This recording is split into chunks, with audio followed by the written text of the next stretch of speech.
Hello guys, तो next video में हम बात करने जा रहे हैं कम्बिनेशन ऑफ रेजिस्टेंस के बारे में ही बात करने जा रहे हैं। लेकिन दो मेथड हैं हमारे, दो तीन मेथड हैं जिस मेथड के बिहाफ पर हम कम्बिनेशन ऑफ रेजिस्टेंस फाइंड करेंगे।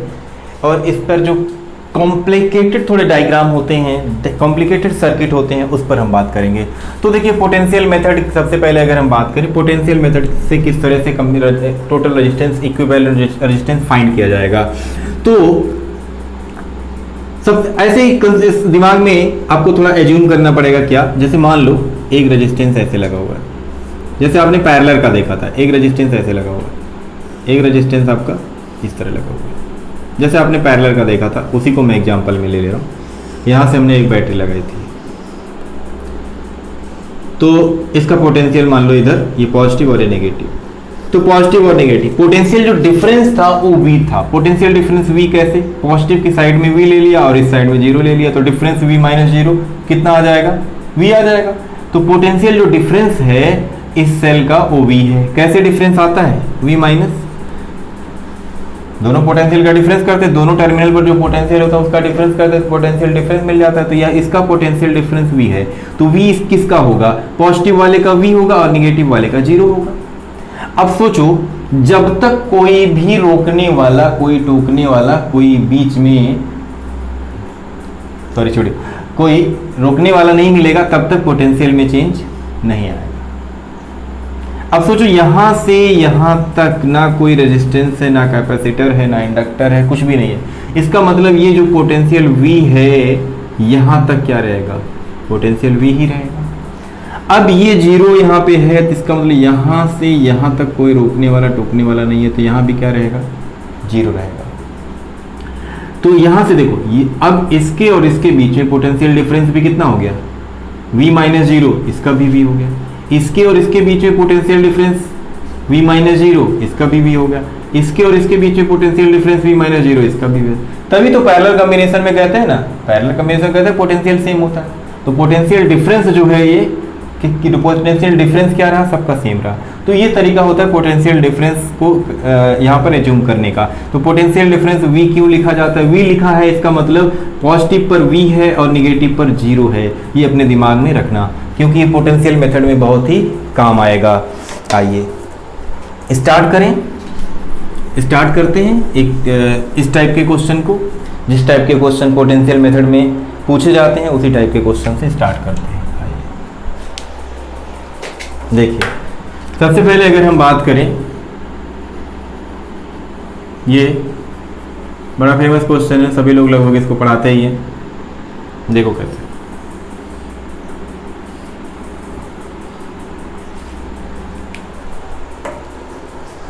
ओके, ये पॉइंट है अपना A और ये पॉइंट है B। और इस रेजिस्टेंस को मान लो कि कितना है, कितना भी मान लेते हैं, चलो मान लेते हैं 6 ओम है, ये 4 ओम है और ये 12 ओम है। ठीक, 6, 4 है 12। तो फाइंड करना है equivalent resistance between A and B। Find equivalent resistance, जितने भी डायग्राम बनाऊंगा उसमें यही करना है। Find equivalent resistance between A and B। A और B के बीच में हमें इक्विवेलेंट रेजिस्टेंस बताना है, पोटेंशियल मेथड से बताना है। तो सोचो, अगर ये बैटरी से कनेक्ट होता, बैटरी से कनेक्ट होता, दिमाग में रखो, अगर बैटरी से कनेक्ट होता तो यहाँ V लिखते, इसका A पॉजिटिव नेगेटिव, यहाँ V और 0। इसका मतलब ये बना नहीं रहेगा हमें दिमाग में। A पॉइंट को हमेशा यहाँ का पोटेंशियल मान लो क्या है, V है, और B का पोटेंशियल क्या है, 0 है। ठीक, अच्छा, ये मान के चलेंगे A और B के बीच में फाइंड करना है। अब सोचो, ये पोटेंशियल V यहाँ भी रहेगा, पोटेंशियल यहाँ भी V रहेगा, यहाँ भी पोटेंशियल V रहेगा, यहाँ भी पोटेंशियल, क्योंकि इसमें कुछ है ही नहीं, कुछ है ही नहीं, मतलब कोई रेजिस्टेंस नहीं है। तो ये पोटेंशियल V इस लाइन से होते हुए कहाँ तक आएगा, यहाँ भी V रहेगा। समझ में, ध्यान से समझना, V रहेगा। अब सोचो, ये आपका 0 है, तो 0 है, 0 है, 0 है, 0 है, 0 0, यहाँ भी 0 हो जाएगा पोटेंशियल। सभी पॉइंट हमने बता दिया। अब A और B के बीच में जो इक्विवेलेंट रेजिस्टेंस बताना होता है, कैसे करते हैं, तो पॉइंट A और एक पॉइंट बी ऐसे हम ड्रॉ कर लेते हैं। इसके बीच में अब देखो इसका पोटेंशियल क्या है, V है, इसका पोटेंशियल क्या है, 0। तो V और 0 के बीच में जो रेजिस्टेंस है वो हम लिखते जाएंगे। तो सबसे पहले इसको देखो 6 ओम, 6 ओम V और 0 के बीच में है, तो V और 0 के बीच में इसको हम लिख देंगे। तो लिख दिया भाई 6 ओम। ये 4 ओम V और 0 के बीच में है, तो इसी के A और B के बीच में ही लिखना है। तो बीच में लिखना है तो कैसा आएगा, पैरेलल आएगा। ये V और अब सोचो ये भी 0 तो है, तो V और 0 के बीच में 12 भी है। ओ माय गॉड, इसका मतलब तीनों किस में हो गए, पैरेलल में हो गए। 4 ओम 12 ओम, बस आसान हो गया। तो इक्विवेलेंट रेजिस्टेंस अब इसका निकालेंगे अगर, तो 1/R equivalent is equal to क्या हो जाएगा, 1/4 प्लस 1/6 प्लस 1/12 हो गया ना आसान। सर्किट देखो कितना आसान हो गया। तो सर्किट को आसान किया जाता है कॉम्प्लिकेटेड से। तो 12 हो जाएगा 3 प्लस 2 प्लस 1, 6/12 1/2। इसका मतलब 1/R इक्विवेलेंट 1/2 है, तो R इक्विवेलेंट कितना हो जाएगा, 2 ओम। तो फाइनल इसका आंसर कितना आ गया, R इक्विवेलेंट 2 ओम आंसर आ गया। आइए नेक्स्ट क्वेश्चन लेते हैं। तो देखिए नेक्स्ट क्वेश्चन जो हमारा है कुछ इस तरह से है। ये भी पोटेंशियल मेथड से कैसे सॉल्व होगा, ध्यान से देखिए। तो पोटेंशियल मेथड से सॉल्व करने के लिए हमारे पास दो point, find the equivalent resistance between A and B के बीच में फाइंड करना है। तो A का पोटेंशियल, A देखो यहाँ है, तो A का पोटेंशियल हम क्या मान रहे हैं, V मानते हैं, और यहाँ पर B लिख लेते हैं। B का पोटेंशियल क्या होता है, 0 होता है। ठीक, A का पोटेंशियल अपना V होता है और B का अपना 0 होता है। चलिए बहुत बढ़िया, 0 और यहाँ पे क्या हो गया, V हो गया। अगर ये V है, अब सोचो ये सरकमफ्रेंस, ये यहाँ अगर 0 है तो यहाँ भी 0 होगा। अब यहाँ कोई रोकने वाला नहीं है, कोई रोकने वाला नहीं है, यहाँ भी 0 होगा। ये 0 को देखो कोई रोक ही नहीं रहा, यहाँ भी 0 होगा। यहाँ से देखो यहाँ भी 0 होगा, कोई नहीं रोक रहा। तो सिंपल सा कॉन्सेप्ट हो गया ना, क्या हो गया। अब देखो A और B के बीच में जितने रेजिस्टेंस है सबको लिख दो। A और B के बीच में 0 और B, 0 और B के बीच में सबसे पहले अगर इसको देखिए 2R, ये भी 2R, ये भी 2R, ये भी 2R, V0 V0 V0 V0 V0। तो V0 के बीच में सभी रेजिस्टेंस हमें लिखने हैं। तो चलिए लिखते हैं। सबसे पहले 4 रेजिस्टेंस हैं 2R, तो सब पैरेलल में आ जाएंगे, सिंपल सी बात है। कैसे आ रहे हैं पता है ना, A और B के बीच में ही लिखना है, A और B के बीच में ही लिखेंगे। तो 2R 2R 2R 2R, simple. तो 2R 2R 2R 2R 2R ये सब मिल के कितने हो जाएंगे, देखो R equivalent is equal to, एक चीज और बता दूं मैं, अगर ऐसे बहुत ज्यादा दिए हो नंबर ऑफ अगर रेजिस्टेंस दिए हैं, तो R equivalent of n resistance कितना होता है, R डिवाइड बाई n होता है। R इक्विवेलेंट ऑफ सेम होने चाहिए, ये एक चीज दिमाग में आपके रहे। अगर मान लो सेम रेजिस्टेंस पैरेलल में जुड़े हुए हैं, चार सेम रेजिस्टेंस जुड़े हुए हैं, तो कितना हो जाएगा। और मान लो ये सब 8 10 ओम के 4 रेजिस्टेंस है, तो 10/4 हो जाएगा। अगर मान लो 2 ओम के 10 रेजिस्टेंस है, तो 2/10 हो जाएगा। ऐसे ही मान लो 100 ओम के 5 रेजिस्टेंस है, तो 100/5 हो जाएगा। तो ये कॉन्सेप्ट अप्लाई कर सकते हो, जब सेम रेजिस्टेंस हो तो सीधे लिख सकते हो कितना, क्या, R equivalent is equal to R/n। तो अगर इससे हम लिखें R equivalent is equal to, R कितना है हमारा रेजिस्टेंस कितना है, 2R डिवाइड बाई n, कितने रेजिस्टेंस हैं 4, मीन्स ये R बाई कितना आएगा 2। चलिए इसको चेक कर लेते हैं कि ये फार्मूला हमारा सही रहेगा कि नहीं रहेगा। कैसे चेक करेंगे, फार्मूला अप्लाई करके 1/R equivalent is equal to 1/2R plus 1/2R plus 1/2R plus 1/2R। LCM क्या हो गया, 2R हो गया। अब देखो 1 + 1 + 1 + 1, तो 1 + 1 + 1 कितना, 4/2R, 2 2 जा 4। तो 1/R इक्विवेलेंट अपना हो गया कितना, 2/R, 2/R। तो R इक्विवेलेंट कितना, R/2। सेम आया कि नहीं आया। तो ही मैं बोल रहा हूँ कि ये कॉन्सेप्ट अप्लाई तभी करोगे जब सेम रेजिस्टेंस होगा। तो सिंपल सा कॉन्सेप्ट हो जाएगा। अब देखो इसी में इस टाइप के क्वेश्चन आप आसानी से कर सकते हो। इसी में थोड़ा सा और चेंज करने जा रहा हूँ मैं। क्या चेंज करने जा रहा हूँ, देखो देखो ये चलो एक बार फिर से अजनबी बन जाए हम दोनों। देखो देखो देखो, अजनबी बनने की जरूरत नहीं है। तो क्वेश्चन ये है कि थोड़ा सा चेंज क्या कर रहा हूं मैं, ये रहा अपना ही है भाई, है ना, ये इधर मिला है, इधर मिला है, इधर नहीं मिला है। ए पॉइंट और यहाँ पे ले लेते हैं कहीं, चलो वहीं बी पॉइंट। यहाँ भी बहुत सारे क्वेश्चन में देखोगे यहाँ मिलेगा आपको बी पॉइंट, चलो यहाँ ले लेते हैं, कहीं भी ले लें। हाँ, और ये रेजिस्टेंस फिर दिया है 2R। अच्छा, इसको 2 ओम ले लेते हैं, इसको 4 ओम ले लेते हैं, इसको भी 2 ओम ले लेते हैं, 4 ले लेते हैं, चलो 4 ओम 4 ओम 4 ओम, और ये हो गया 1 ओम। ठीक, तो find the equivalent resistance between A and B find करना है। देखो ये गैप है, तो ये जो अगर गैप है तो इसको कैसे भरेंगे? अच्छा कुछ नहीं, तो कभी कभी क्या होगा, 3 पॉइंट जब आ जाएंगे तो देखो यहाँ का पोटेंशियल हमारा क्या रहेगा, यहाँ का पोटेंशियल तो हमारा अपना कितना V रहेगा, और B का पोटेंशियल क्या रहेगा, 0 रहेगा। तो यहाँ कैसे हम देखें, यहाँ भी कुछ तो पॉइंट कंसीडर करना पड़ेगा। A और B के बीच में अभी तो कुछ बन ही नहीं रहा है, हमें फाइंड करना है A और B के बीच में ही, लेकिन कुछ ऐसा कॉम्बिनेशन जो है इसके बीच में रेजिस्टेंस दिख ही नहीं रहे हैं। तो क्या करें, तो यहाँ पर कुछ और कंसीडर करना पड़ेगा। क्या कंसीडर कर लें, यहाँ पर मान लो हमने x कंसीडर कर लिया, x कंसीडर कर लिया। तो यहाँ पे अगर हमने x कंसीडर कर लिया, x कंसीडर कर लिया भाई कि यहाँ का पोटेंशियल क्या है, यहाँ का पोटेंशियल v है, यहाँ का पोटेंशियल 0 है, यहाँ का पोटेंशियल x कंसीडर कर लिया। तो देखो फिर वैसे डायग्राम बनाओ, a b,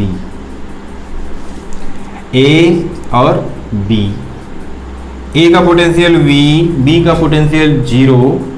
अब देखो a और b के बीच में सीधे कोई रेजिस्टेंस नहीं है, तो बीच में हम x कंसीडर कर रहे हैं, x।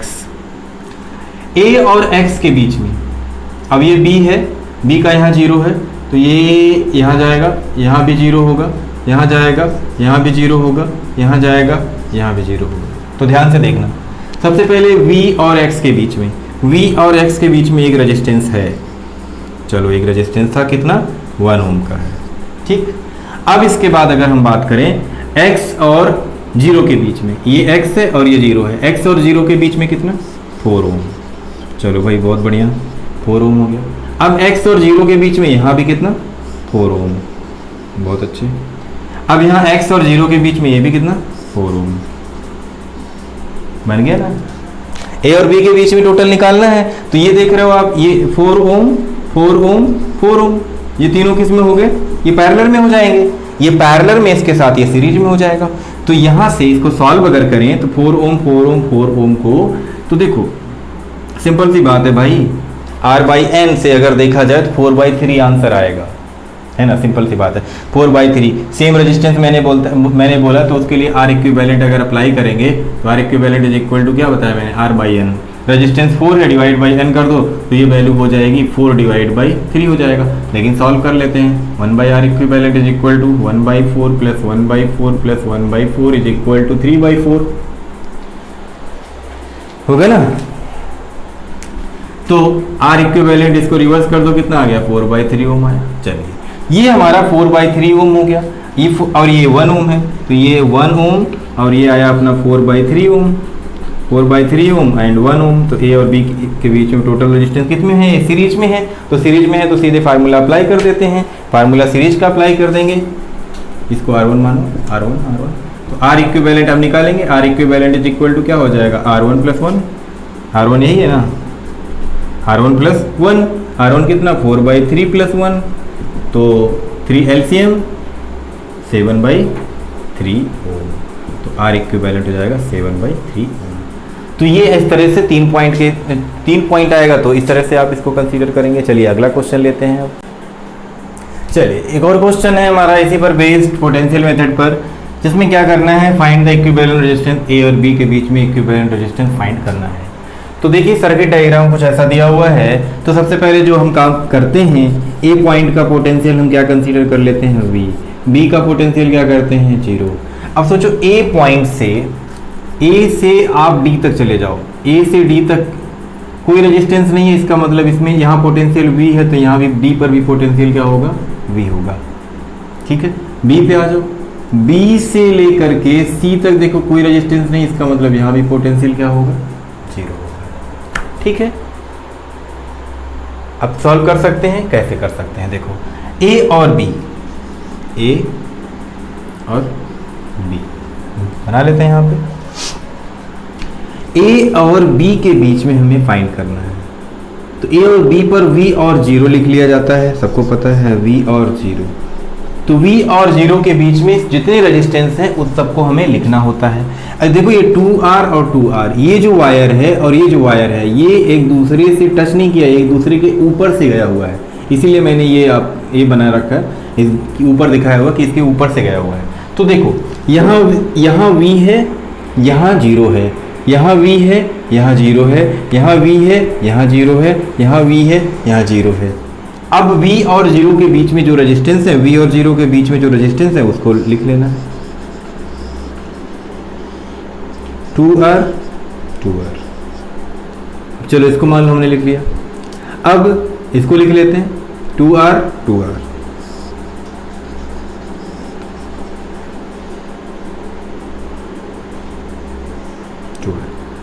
अब आ जाओ V यहाँ भी 0 यहाँ, तो ये रहा 2R।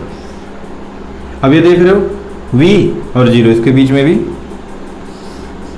यहाँ बना देते हैं, मतलब V और 0 के बीच में हमें रेजिस्टेंस को लिखना था। तो 2R 2R 2R 2R 2R 2R 2R 2R एक इसमें दिख रहा है आपको, सीरीज में दिख रहा है, 2R 2R सीरीज में दिख रहा है, सीरीज में दिख रहा है। 2R प्लस 2R कितना हो जाएगा 4R। इतना तो आइडिया आपको लग ही चुका है। इसका मतलब ये एक रेजिस्टेंस हो जाएगा, ये हो जाएगा, ये हो जाएगा और ये हो जाएगा। ठीक है, चलिए बहुत बढ़िया। ये हमारा V और ये 0, मतलब ये B और ये A। इसके बाद अब ये 2R 2R कितना हो गया 4R 4R 4R 4R and 4R। ठीक है, अब 4R सोचो कितने रेजिस्टेंस हैं, 4 रेजिस्टेंस हैं। एक रेजिस्टेंस का जो रेजिस्टेंस, एक रजिस्टर का जो रेजिस्टेंस है वो 4R है, तो 4R/4 आंसर कितना R। तो R equivalent is equal to resistance 4R divide by N कितना है, 4 रेजिस्टेंस है ना, तो 4 से 4 कैंसिल करो, R इक्विवेलेंट कितना आ जाएगा R आ जाएगा, यही आंसर होगा। तो इसको या तो ऐसे करो 1/R इक्विवेलेंट फार्मूले से परंपरागत तरीके से सॉल्व करें, तो ये कितना हो जाएगा 1/4R plus 1/4R plus 1/4R plus 1/4R। Board हिल रहा है यार। तो ये एलसीएम हो गया 4R, तो 1 + 1 + 1 कितना 4 से 4 कैंसिल, तो 1/R इक्विवेलेंट कितना हो गया अपना 1/R, तो R इक्विवेलेंट कितना हो जाएगा R हो जाएगा। तो इस तरह से आप पोटेंशियल मेथड के क्वेश्चन पोटेंशियल V और 0 कंसीडर करके उसके बाद उसका डायग्राम बना के आप कर सकते हो। चलिए अब हम बात करते हैं नेक्स्ट मेथड। चलिए एक क्वेश्चन और ले लेते हैं, एक क्वेश्चन और सॉल्व करने के बाद 2R फिर इनफाइनाइट मेथड देखते हैं। 2R पॉइंट A है और ये पॉइंट अपना B। हमें फिर वही फाइंड करना है, equivalent resistance between A and B find करना है। तो A का पोटेंशियल क्या हो जाएगा V हो जाएगा, B का पोटेंशियल क्या हो जाएगा 0 हो जाएगा। अब सोचो ये पोटेंशियल आपका 0 है, ये पोटेंशियल 0 है, तो ये पोटेंशियल भी ये पूरा यहाँ तक जा रहा है। अब सोचो ये B है, अच्छा इसमें एक रेजिस्टेंस और लगा देते हैं, ठीक है, और अच्छा बन जाएगा क्वेश्चन। देखो बस यहाँ भी एक रेजिस्टेंस लगा दिया, ये 0 है और यहाँ एक 2R और लग गया, ये 2R और लग गया। अब क्या करें, यहाँ देखो इस रेजिस्टेंस के बाद यहाँ 0 है, इस रेजिस्टेंस के बाद यहाँ क्या होगा पता ही नहीं, क्योंकि 0 तो हो नहीं सकता। तो हमें एक तीसरा कंसीडर करना पड़ेगा, फिर वही x कंसीडर करेंगे। अब सोचो ये x है, x हो गया ना, हो जाएगा, ठीक है। अब ये आपका B पॉइंट, अब सोचो ये आपका, सॉरी ये रेजिस्टेंस नहीं लेना है, तो हाँ ठीक है, ये ऐसा है नहीं तो एक पॉइंट और लेना पड़ता। चलिए अब ये आपका x हो गया, ये आपका 0 हो गया और ये v हो गया। अब अगर ये आपका x है और ये v है तो इसका मतलब 3 पॉइंट बन रहे हैं a और b के बीच, फिर वही कहानी x भी है। तो देखो सबसे पहले a और b के बीच देख लो, a और b के बीच में ये जो रेजिस्टेंस है 2r का, a और b के बीच में ये है, इसका मतलब यहाँ नीचे से ऐसे बना दो, सीधे a और b के बीच में हो गया, ठीक है, बहुत बढ़िया। अब a और इस x के बीच में अगर देखो, ये भी 2r का है, a और x के बीच में एक हो गया ये 2r, a और x के बीच में ये दूसरा हो गया, ये भी 2r का है, a और नहीं, अब नहीं है, ये हो गया। अब देखो a और x के बीच में एक रेजिस्टेंस है, a और x के बीच में ये दो हो गए। अब देखो b और x के बीच में, b और x के बीच में ये रेजिस्टेंस ऐसे बना दिया, b और x के बीच में। अब b और x के बीच में ये दूसरा यहाँ से रेजिस्टेंस है, ये ऐसे बन गया। अब आपको a और b के बीच में इक्विवेलेंट रेजिस्टेंस बताना है, तो ये 2r है, ये 2r है, ये 2r है, ये 2r है, ये 2r है, ठीक है। अब इसको देखो, ये पैरेलल में हो जाएगा, ये पैरेलल में हो जाएगा, दोनों पैरेलल में, फिर सीरीज में, फिर पैरेलल में, ये कहानी हो गई इस क्वेश्चन की। तो 2r 2r 2r 2r parallel में कितना होगा भैया, 1r हो जाएगा, मतलब 1/2r 1/2r। तो कॉम्बिनेशन मैंने बताया ना, 4 4 का पैरेलल में 2 होता है, 8 8 का कितना हो जाता है, सॉल्व करके देखते हुए आप 8 8 का 4 हो जाता है, 10 10 का 5 हो जाता है। तो 2r और 2r का कॉम्बिनेशन कितना हो जाएगा, r हो जाएगा। तो इसका मतलब ये कंबाइन होके, मैं डायग्राम से बता रहा हूँ, ध्यान से समझना, यहाँ से ये रेजिस्टेंस बन गया हमारा r, ये रेजिस्टेंस बन गया r, 1/2r 1/2r 1/2r plus 1/2r is equal to 2/2r, 2 से 2 कैंसिल, 1/r आएगा, तो 1/r इक्विवेलेंट इसका कितना हो जाएगा, r हो जाएगा। चलिए ये r हो गया, ये भी कितना होगा, r होगा। तो इसका मतलब यहाँ x है और इधर एक और मिल गया हमें r, और ये पॉइंट है b, ये पॉइंट है a, इन दोनों के बीच में एक रेजिस्टेंस यहाँ नीचे भी है जिसको हम 2r बोल रहे हैं। चलिए बहुत बढ़िया।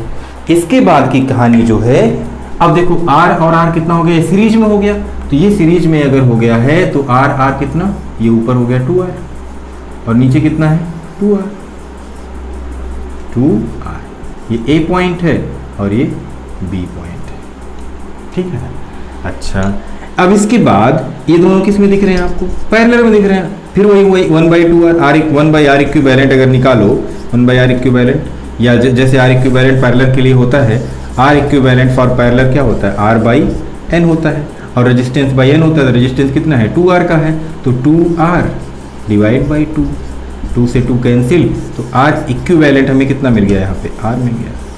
तो ये कॉन्सेप्ट, इस टाइप के क्वेश्चन को हम सॉल्व करेंगे। चलिए अब अगले टाइप से क्वेश्चन को लेते हैं।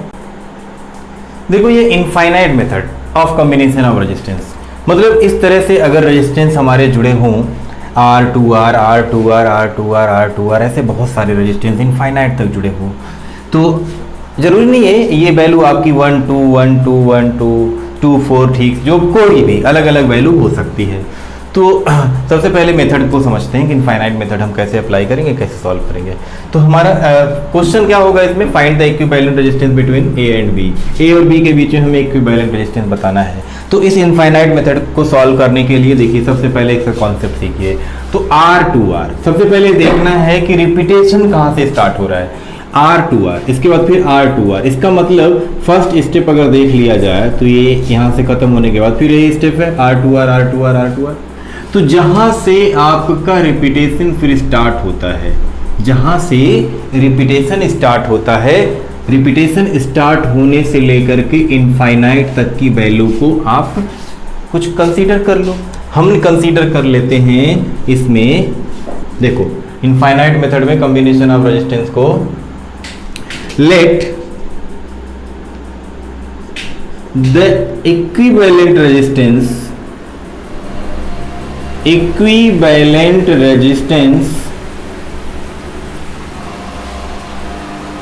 फ्रॉम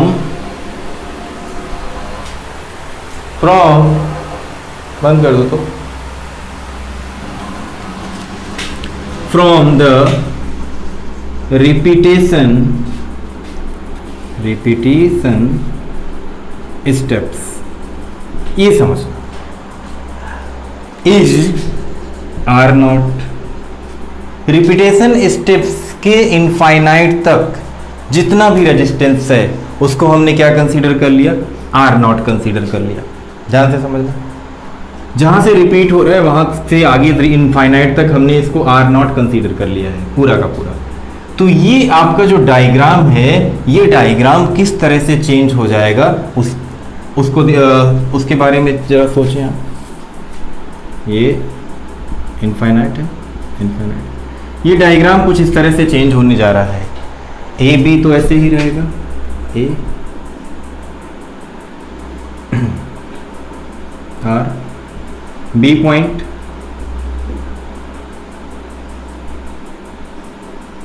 टू आर,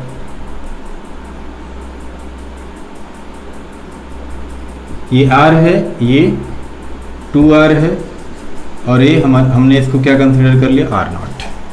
ध्यान से समझो, इस जहां से रिपीटेशन हो रहा है उसको हमने पूरा क्या कंसीडर कर लिया है, आर नॉट कंसीडर कर लिया है। अब ये सोच लो कि इनफाइनाइट को पूरे हमने यहां से लेकर के इनफाइनाइट को पूरे को हमने क्या कंसीडर कर लिया है, आर नॉट। अगर ये आर नॉट यहां से लेकर के इनफाइनाइट की पूरी वैल्यू पे है तो ये इन दोनों को भी अगर इनफाइनाइट में ऐड करो तो कितना आएगा, उसी के इक्विवेलेंट आएगा।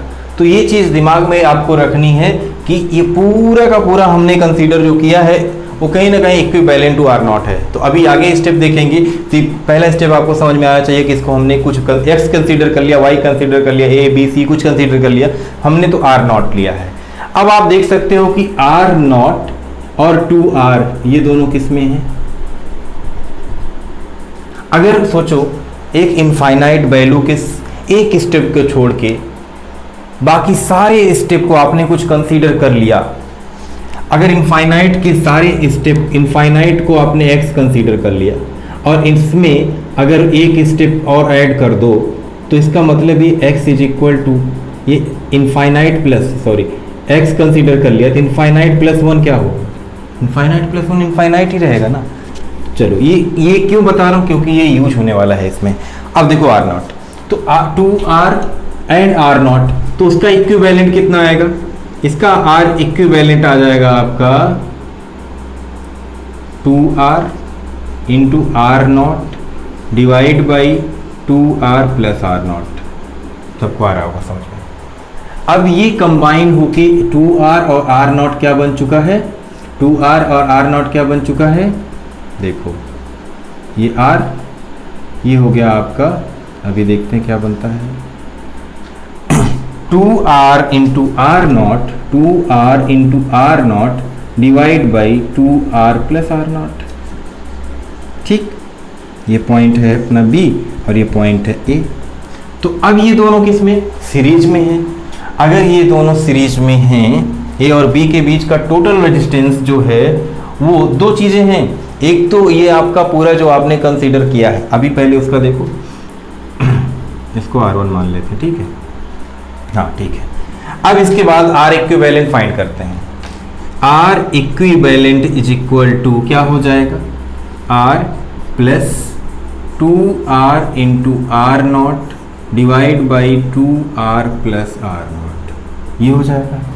अच्छा, R इक्विवेलेंट इसका क्या होगा, इसका जो इक्विवेलेंट है मैंने बताया ना कि यहां से पहले स्टेप के बाद की पूरी वैल्यू इनफाइनाइट तक की वैल्यू को आपने आर नॉट कंसीडर कर लिया। तो सोचो अगर इनफाइनाइट तक की वैल्यू आर नॉट है तो एक स्टेप में अगर इनफाइनाइट को ऐड करो, इनफाइनाइट प्लस वन क्या होगा, इनफाइनाइट ही होगा यार। तो सिंपल सी बात है, इसका मतलब आर इक्विवेलेंट, यहाँ ये समझने वाली बात है। तो आर इक्विवेलेंट जो आप यहाँ कंसीडर कर रहे हो वही आर इक्विवेलेंट है, आर इक्विवेलेंट वही है। मींस क्या है, R naught is equal to, यह भी आर नॉट के इक्विवेलेंट होगा, इक्विवेलेंट होगा। तो आर इक्विवेलेंट को हमने आर नॉट लिखा R plus 2r R not divide by 2r plus R naught. LCM लेके सॉल्व करें, आर नॉट की वैल्यू निकालनी है, आर नॉट की वैल्यू आर के टर्म में क्या आएगी ये निकालनी है। तो R naught is equal to चल रहा है, यहाँ एलसीएम हो गया आपका 2r प्लस आर नॉट। अच्छा, यहाँ इसका मल्टीप्लाई हो जाएगा r into 2r plus R naught plus 2r into R naught, इसका इधर मल्टीप्लाई कर लो, R naught 2r plus R naught is equal to 2r square, r का इसमें होगा plus r into R naught plus 2r into R naught. ध्यान से अब यहाँ पे मल्टीप्लाई करो, 2r into R naught plus R naught square is equal to 2r स्क्वायर plus r into R naught plus 2r into R not. तो देखो भाई r इंटू आर नॉट तो मैं लिख रहा हूँ plus 2r into R not भी लिख रहा हूँ, क्योंकि ये 2r नॉट हो जाएगा कैंसिल। अब यहाँ पे R naught square minus r into R naught plus 2r square is equal to 0 लिख देंगे, minus 2r square is equal to 0 लिख देंगे। अब यहाँ से आपको अप्लाई करना है, यहाँ पर मैं थोड़ा सा मिटाने जा रहा हूँ, देखिएगा।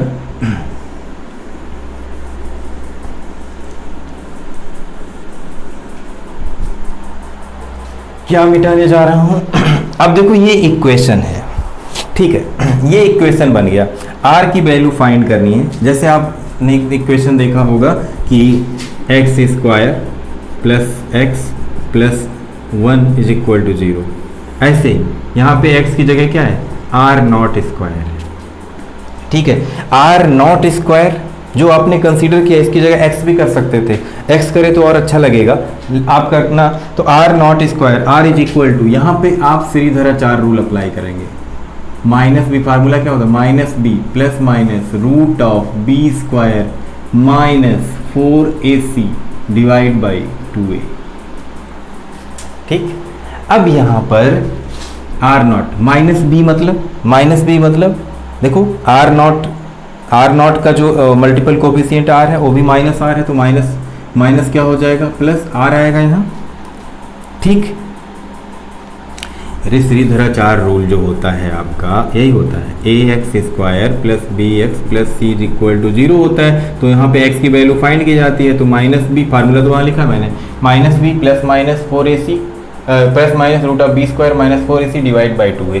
तो श्रीधराचार्य रूल वहाँ पर इस फार्मूले के बिहाफ पर x की जगह हम क्या देख रहे हैं, आर नॉट स्क्वायर, तो इसका कोफिशिएंट तो 1 है, कुछ है ही नहीं। अब देखो आर नॉट, यहाँ आर नॉट का कोफिशिएंट क्या है, यहाँ माइनस आर है, तो माइनस फार्मूले में होता है तो माइनस माइनस प्लस आर हो जाएगा, प्लस माइनस यहाँ लिखो plus minus root of B square मतलब आर का स्क्वायर माइनस 4ac, देखो माइनस 4ac लिख रहे हैं, माइनस 4a की वैल्यू 1, c की वैल्यू माइनस 2 स्क्वायर, 4 2 जा 8 हो जाएगा, तो ये प्लस 8, a की value 8 R square divide by कितना हो जाएगा, 2 इंटू ए की वैल्यू कितनी, ये मतलब आर नॉट स्क्वायर का कोफिशिएंट 1 हो जाएगा। तो यहाँ पे r plus minus root of 9r square बनेगा, अरे 8r square plus R square 9r square divide by 2 हो जाएगा। तो r प्लस माइनस 9 बाहर आएगा 3, r स्क्वायर बाहर आएगा तो r डिवाइड बाई कितना 2, तो r प्लस 3r, देखो r plus 3r divide by 2 करेंगे तो 4r बाई 2, तो वैल्यू आएगी 2r। मतलब r नॉट जो है हमारा, r नॉट कितना हो सकता है, एक तो 2r हो सकता है, अगर यही प्लस में करोगे, अरे सॉरी माइनस में करोगे तो r माइनस 3r बनेगा डिवाइड बाई 2, तो यहाँ से आएगा क्या, माइनस 2r, लेकिन हम माइनस को नहीं केवल प्लस को कंसीडर करते हैं। तो ये कॉन्सेप्ट था infinite method of combination of resistance का। तो जब आपको इनफाइनाइट मेथड का कॉन्सेप्ट मिलेगा तो आप इस तरह से अप्लाई करेंगे। देखो एक छोटा सा और कॉन्सेप्ट है जो न्यूमेरिकल में कहीं कहीं आपको मिलता है। जब आप बहुत कॉम्प्लिकेटेड सर्किट दिया होगा और उसमें अलग अलग रेजिस्टेंस में करंट फाइंड करने के लिए कहेगा, तो देखिए कैसे अप्लाई करेंगे। मान लो इसमें करंट जा रही है I, इसमें I करंट जा रही है और ये पैरेलल कॉम्बिनेशन हो गया, तो यहाँ पर करंट I1 हो जाएगी, यहाँ की करंट I2 हो जाएगी, ठीक, I1 I2 हो जाएगी। तो अगर आपसे पूछा जाए what is the current I1 and what the current I2, अलग अलग इस रेजिस्टेंस के लिए करंट कितनी होगी, इस रेजिस्टेंस के लिए करंट कितनी होगी, तो हम क्या करेंगे, पैरेलल कॉम्बिनेशन है तो I इज इक्वल टू क्या होता है V/R1 and I2, current I2 is equal to क्या हो जाएगा V/R2 हो जाएगा। चलिए बहुत बढ़िया। अगर इन दोनों का रेशियो फाइंड करें I1 रेशियो I2, तो V/R1 रेशियो V/R2, तो यहाँ से अगर देखा जाए V/R1 रेशियो V/R2 जो रेशियो लिखा हुआ है यहाँ पर V आपका अगर V कैंसिल हुआ, I1 ratio I2 is equal to 1/R1 ratio 1/R2। ये कोई डेरिवेशन नहीं, ये शॉर्टकट मेथड है आपके इंडिविजुअल करंट को फाइंड करने का। कैसे, देखो मैं एक एग्जांपल से समझाता हूं।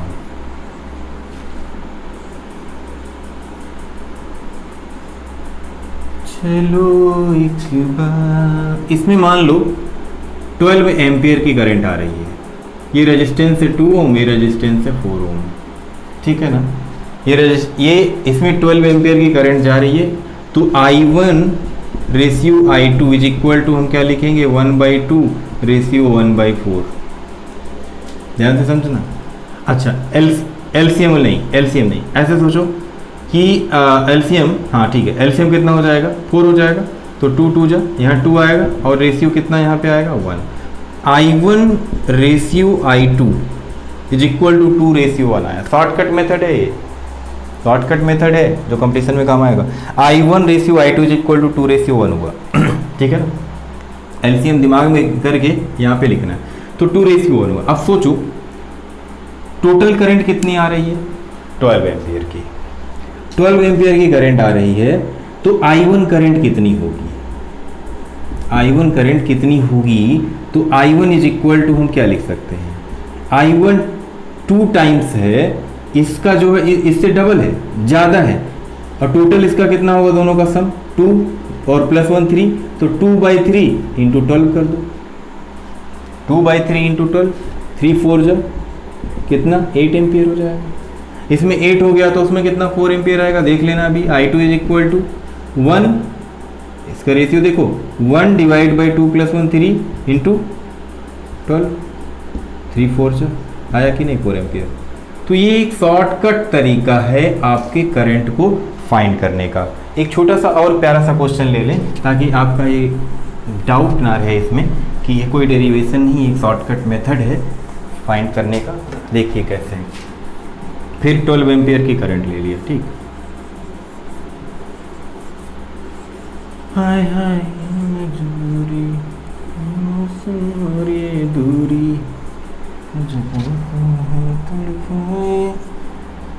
ये रहा 3 ओम, ये रहा 6 ओम, ये रहा 4 ओम, ठीक। ओके बहुत बढ़िया। अच्छा तो इसमें करंट क्या जाएगी I1, इसमें करंट क्या जाएगी I2, इसमें करंट क्या जाएगी IC। तीनों का करंट फाइंड करना। किरचॉफ मेथड हम आगे पढ़ेंगे, लेकिन ये देखो कैसे, I1 ratio I2 ratio I3 क्या लिखेंगे 1/3 रेशियो 1/6 रेशियो 1/4। एलसीएम होगा आपका 12, मतलब टोटल जो करंट है 3 6 एंड 4, इसका जो एलसीएम आएगा वो कितना आएगा 12 आएगा। तो 12 से अगर 3 को डिवाइड करो तो 4 रेशियो 6 2 जा 2 रेशियो 4 3 जा 3, ये आया। अब सोचो अगर I1 फाइंड करना है, ध्यान से समझना, I1 फाइंड करना है तो I1 के लिए कंपेयर किया जाता है 4 डिवाइड बाई तीनों का कॉम्बिनेशन 4 + 2 + 3, 4 + 2 6 + 3 9 इनटू कितनी करंट आ रही थी भाई 12 आ रही थी, तो 3 3 जा 3 4 जा 16 divide by 3 ampere. I2 find करोगे तो I2 इज इक्वल टू कितना हो जाएगा 2 डिवाइड बाई 9 इंटू 12, तो कितना हो जाएगा ये 4 3 8/3। I3 फाइंड करोगे तो I3 के लिए रेशियो देखो 3 डिवाइड बाई 9 इंटू 12, 3 3 जा 9 तो कितना आ गया 4 एम्पियर। तो ये सब तरीके हैं आपके इस तरह से करंट को फाइंड करने का। आइए आगे बात करें। आगे एक क्वेश्चन और लेते हैं प्यारा सा।